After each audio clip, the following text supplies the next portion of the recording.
స్తోత్రం పరిశుద్ధుడు పరిశుద్ధుడు సర్వశక్తిమంతుడా సర్వోన్నతుడా జీవం గల దేవా నీ బంగారు పాదాలు పొందనాలు ప్రభా. ఇదిగో నా ఘనమైన తండ్రి అయ్యా, ఇదిగో తండ్రి సింహన్యాల ప్రభా.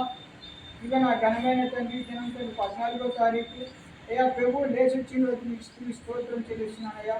ఇదిగో నా ఘనమైన ఒక దినం ప్రభా అయ్యా, ఇదిగో ప్రభా గాంధీ గారి ప్రభా అయ్యా పరిశుభ్రమైన కాంచి ఇప్పుడు తండ్రి నీ బిడ్డ ఎంతో ప్రేమగా మాట్లాడతారు, ప్రేమగా చూస్తామని మీకు స్తోత్రం అయ్యా. ఇంకో ప్రభా ఇలా గాంధీ గారి తమ్ముడు గుహాన్ని నడిపించిన విధానం పరిస్థితులు స్తోత్రమయ్యా. యాజకుడు కాలుబడి ముందు దీవులు అన్నారు ప్రభా, దీవులు నింపబడాలి. ఈ బిడ్డ మంచి ఆరోగ్యం దయచేయండి, స్తోత్రం మంచి సంపద దీవెచ్చండి. ఇంకో సహోదరాలు మంచి జ్ఞానమతి ప్రభా అయ్యే సిద్ధిస్తున్నాడు బిడ్డ ప్రభు మంచి కరెక్ట్ జాబ్ వచ్చేలా చేస్తున్నాము స్తోత్రం. అలానే ప్రభా ఇదిగో గాంధీ గారి ప్రభా అలా ఈ సహోదరాలు బట్టి ఇదిగో తండ్రి గాంధీ గారి తమ్ముడు సహోదరులను బట్టి స్తోత్రమయ్యా. బిడ్డ మంచి రక్షణ కలిగిన కాక ఇదిగో తండ్రి ఇక్కడ ఉన్న తల్లి గారి కూడా మంచి ఆరోగ్యంగా ముందు వరకు ముచ్చాలండి.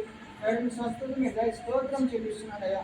యేసు క్రీస్తు నామూల ప్రభావం మరొకసారి బిడ్డను సంపూర్ణంగా పరిపూర్ణంగా దీవిస్తున్నాం, మీకు స్తోత్రం చెల్లిస్తున్నాం.